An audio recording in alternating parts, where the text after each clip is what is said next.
ஓரணியில் தமிழ்நாடு இந்த செயல் திட்டத்தை பற்றி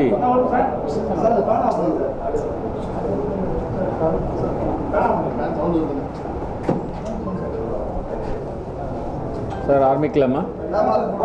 சார் எல்லோருக்கும் வணக்கம். ஓரணியில் தமிழ்நாடு இந்த செயல் திட்டத்தை பற்றி விளக்க இதை பற்றி கூற வந்திருக்கிறேன். சமீப காலமாக தமிழ்நாடு பண்பாடு, பொருளாதாரம், அரசியல் ரீதியாக பல அநீதிகளை சந்தித்து வருகிறது. கீழடி ஆய்வுக்கு அங்கீகாரம் அளிக்காதது, ஹிந்தி திணிப்பு, கல்வி நிதி மறுப்பு, கூட்டாட்சி முறையை சிதைப்பது, மக்கள் தொகையை கணக்கெடுப்பை காலம் தாழ்த்துவது, நீட் தேர்வு மூலம் மாணவர்களின் மருத்துவ கனவை சிதைப்பது, தொகுதி மறையறை என்ற பெயரில் நம் உரிமை குரலை நசுக்கி பிரதிநிதி தத்துவத்தை குறைப்பது என தமிழ்நாட்டின் மீது தாக்குதல் நடத்தப்பட்டு கொண்டே உள்ளது. இது மட்டுமில்லை, நம்ம கொடுக்குற ₹1 வரி பணம் நமக்கு திருப்பி 26 பைசாவை தான் தருகிறார்கள். உங்களுக்கு எல்லாருக்கும் தெரியும், மிஷாங் என்ற ஒரு புயல் காரணமாக, மழையின் காரணமாக 2023 37,902 கோடி சேதம் ஏற்பட்டு தமிழக அரசு இழப்பீடு அதற்கு ஒன்றிய அரசிடம் கேட்கும் பொழுது வெறும் 276 கோடி மட்டும்தான் கொடுத்தார்கள். அது மட்டுமில்லை, அவர்கள் பாக்கி பணத்தை தராததால் உச்ச நீதிமன்றத்தை தமிழக அரசு நாடியுள்ளது. இது தவிர தேசிய கல்வி திட்டம், அது மும்மொழி கல்வி திட்டத்தை நுழைக்க பார்க்கிறார்கள். ஹிந்தியை கட்டாய கல்வியாக கொண்டு வர பார்க்கிறார்கள். அந்த ஹிந்தி திணிப்பை எதிர்த்ததால் 2152 கோடி இன்று ஒன்றிய அரசு நமக்கு தராமல் வஞ்சித்து விட்டது. இதை எதிர்த்து மாண்புமிகு முதலமைச்சர் அவர்களின் அறிவுறுத்தின் பேரில் உச்ச நீதிமன்றம் சென்றுள்ளோம். இதெல்லாம் ஏன் சொல்கிறேன்னா, நமக்கு தர வேண்டிய பணம், நம்முடைய உரிமைகள் எல்லாமே அவர்கள் தட்டி பறிக்கிறார்கள். அதை தான் நான் சுட்டி காட்டுறேன். நம் தமிழ்நாட்டின் பெருமையும் மாண்பையும் சிதைக்க திட்டமிடுபவர்கள் ஒரு உண்மையை மறந்து விட்டார்கள். அவர்கள் அடைக்க நினைப்பது சாதாரண ஒளி என்று, அது ஒரு உதய சூரியன். எவர் தடுத்தாலும் கதிர்கள் தடையை ஊடுருவி பிரகாசிக்கும் சூரியனின் குணமே தமிழ்நாட்டின் மக்களின் குணம். எவ்வளவு முறை எதிரிகள் முயன்றாலும் ஒவ்வொரு முறையும் அடக்குமுறைகளை தகர்த்து எழுச்சியுடன் தமிழ்நாடு எழும். நமது வானில் ஆபத்து மேகங்கள் சூழ்ந்த போதெல்லாம் இருளை அழித்து வெற்றி வெளிச்சத்தை கண்டடைந்தவர்கள் தமிழ்நாட்டு மக்கள். ஏனெனில் தமிழர்கள் வெற்றி சூத்திரமே ஒன்றுதான். ஆபத்து வரும்போதெல்லாம் நாம் ஒன்றிணைவோம்.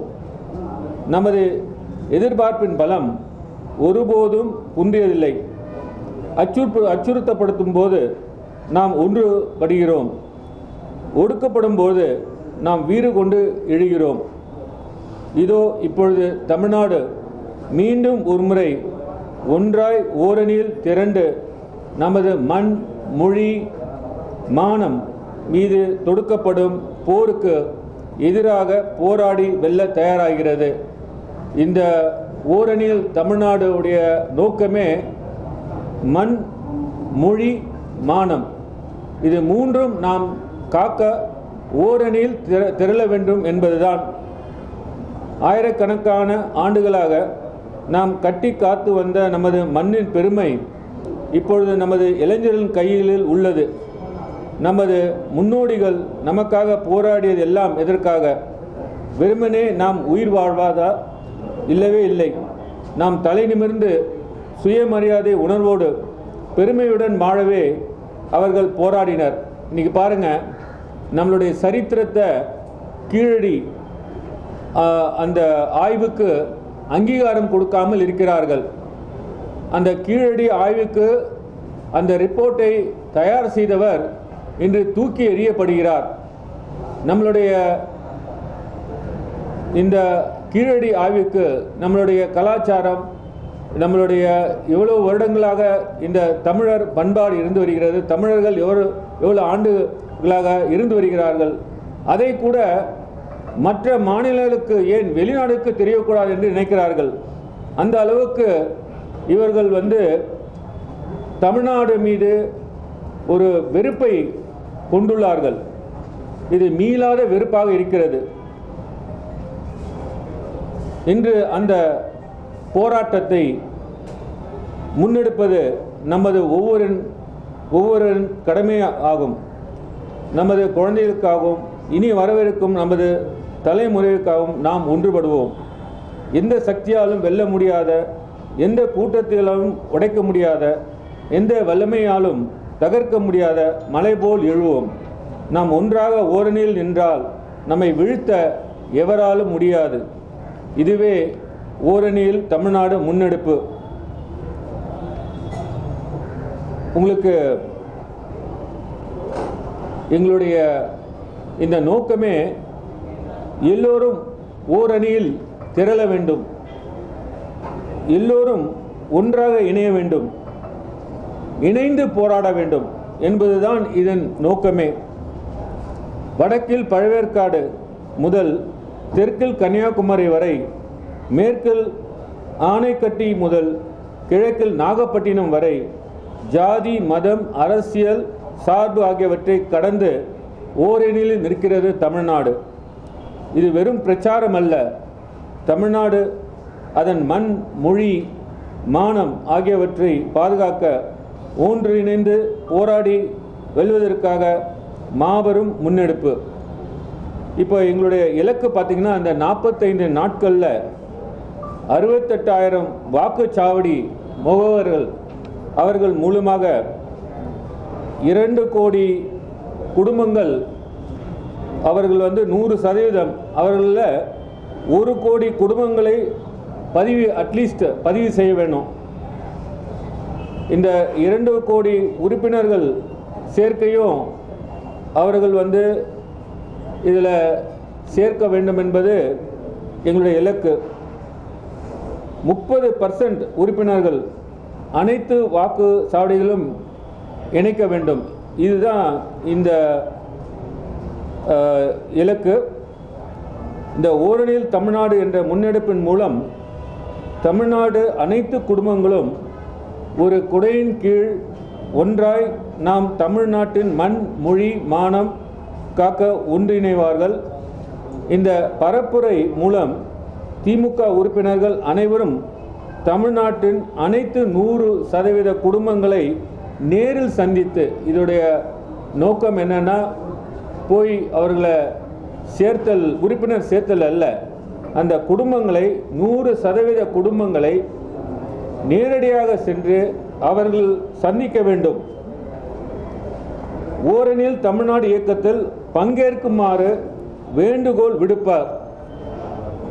இதன் மூலம் குறைந்தபட்சம் 1 கோடி குடும்பங்களை ஒன்றிணைத்து ஒவ்வொரு கிராமத்திலும், ஒவ்வொரு நகரத்திலும், ஒவ்வொரு வாக்கு சாவடிகளிலும் 30% மக்களை திமுக உறுப்பினராக பதிவு செய்வதே இதன் இலக்கு. இந்த செயல் திட்டம் எப்படி செய்யப்படுகிறது என்பதை உங்களுக்கு கூற விரும்புகிறேன். ஓரணியில் தமிழ்நாடு பரப்புரை செய்தியை வீடு வீடாக கொண்டு செல்லும் வகையில் திமுகவின் கடைநிலை நிர்வாகிகளுக்கு பயிற்சி அளிக்கப்பட்டுள்ளது. பிடிஏ வாக்குச்சாவடி டிஜிட்டல் முகவர்கள், பிடிஏ பூத் டிஜிட்டல் ஏஜென்ட்ஸ், இதை புதியதாக 68,000 வாக்குச்சாவடிகள் உருவாக்கப்பட்டுள்ளார்கள். இந்த வாக்குச்சாவடி டிஜிட்டல் முகவர்கள் எனும் புதிய டிஜிட்டல் பேராளிகளுக்கு கழகத்தின் சார்பில் பயிற்சி அளிக்கப்பட்டுள்ளது. இந்த 68,000 வாக்கு சாவடி டிஜிட்டல் முகவர்கள் ஓரணியில் தமிழ்நாடு பரப்புரைக்காக தனி தத்துவமாக உருவாக்கப்பட்ட செயலி மற்றும் சமூக ஊடகங்கள் கையாளும் வகையில் இதற்காக ஒரு பயிற்சி தனியாக அளிக்கப்படுகிறது. அது வருகிற ஜூன் 28 மற்றும் ஜூன் 29ஆம் தேதியில் பயிற்சி பெறுவார்கள். ஏற்கனவே ஜூன் 25ஆம் அன்று கழக தகவல் தொழில்நுட்ப அணிக்கு மாநில அளவான பயிற்சி முகாம் நடைபெறும். அடுத்தது ஒரு முக்கியமான விஷயங்களை சொல்ல விரும்புகிறேன். ஓரணியில் தமிழ்நாடு பரப்புரை தனி தத்துவமான 3 நாள் நிகழ்வாக தொடங்கப்படும். முதல் நாள், அதாவது ஜூலை 1, மாண்புமிகு முதலமைச்சர் அவர்கள் சென்னையில் பத்திரிகையாளர்கள் சந்திப்பின் மூலம் பரப்புரையை தொடங்கி வைப்பார். பின்னர் 38 மாவட்ட தலைநகரங்களிலும் பத்திரிகையாளர்கள் சந்திப்பு நடைபெறும். இது ஜூலை 1. 2ஆம் நாள், அதாவது ஜூலை 2, அனைத்து சட்டமன்ற உறுப்பினர்கள் மற்றும் மாவட்ட செயலாளர்கள் தமிழ்நாட்டு இளைஞர்களுடன் இணைந்து ஓரணியில் தமிழ்நாடு பரப்புரை தொடக்கத்தை குறிக்கும் வகையில் 76 கழக மாவட்டங்களிலும் நடை பயணமாக ஒற்றுமை பேரணியை மேற்கொள்வார்கள். ஸோ ஜூலை 2 76 கழக மாவட்டங்களிலும் நடை பயணம் நடைபெறும். அடுத்தது 3ஆம் நாள், அதாவது ஜூலை 3, கழகத்தின் பிரத்யேக பரப்புரை குழு அனைத்து வாக்குச்சாவடிகளிலும் உள்ள ஒவ்வொரு வீட்டிற்கும் சென்று பரப்புரை செய்தியை எடுத்து கூறி ஒவ்வொரு குடும்பத்தையும் ஓரணியில் தமிழ்நாடு முன்னெடுப்பின் கீழ் பதிவு செய்யும். ஸோ இதுக்கெனே ஒரு டீம் ஜூலை 3 அன்னைக்கு 68,000 பூத் அந்த வாக்குச்சாவடிகள் அவர்கள் அந்த பரப்புரையை செய்வார்கள். அடுத்தது இல்லந்தோறும் மக்கள் சந்திப்பு. அனைத்து வாக்குச்சாவடிகளிலும் ஒரு தனி தத்துவ பரப்புரை குழு உருவாக்கப்படும். இதில் ஒரு வாக்குச்சாவடி பாக முகவர், ஒரு வாக்குச்சாவடி டிஜிட்டல் முகவர், ஒரு இளைஞர் பிரதிநிதி, ஒரு பெண் பிரதிநிதி, 8 to 10 உள்ளூர் வாக்குச்சாவடி மேலாண்மை குழு PLC உறுப்பினர்கள் இடம்பெறுவார்கள். இது இந்த வாக்குச்சாவடி பரப்புரை குழுவுக்காக உள்ள இந்த காம்போசிஷன். வாக்குச்சாவடி பரப்புரை குழு ஒவ்வொரு வீட்டிற்கும் சென்று ஒவ்வொரு குடும்பத்துடன் 7 to 10 நிமிடங்கள் கலந்துரையாடி ஓரணியில் தமிழ்நாடு திட்டத்தின் நோக்கத்தை விளக்கி செயலி மற்றும் உறுப்பினர் படிவம் மூலம் அக்குடும்பத்தை ஓரணியில் தமிழ்நாடு இயக்கத்தில் இணைப்பார். ஆர்வமுள்ளவர்கள் கழகத்தின் உறுப்பினர்களாக பதிவு செய்வார்கள். ஒவ்வொரு வாக்குச்சாவடியிலும் உள்ள ஒவ்வொரு குடும்பத்தையும் விதிவிலக்கின்றி சென்றடைவதுதான் இதன் விலக்கு. இந்த செயல் திட்டம் நிறைவு அது என்னைக்குன்னா, தமிழ்நாட்டின் பெருமையை காக்கும் தகர்க்கும்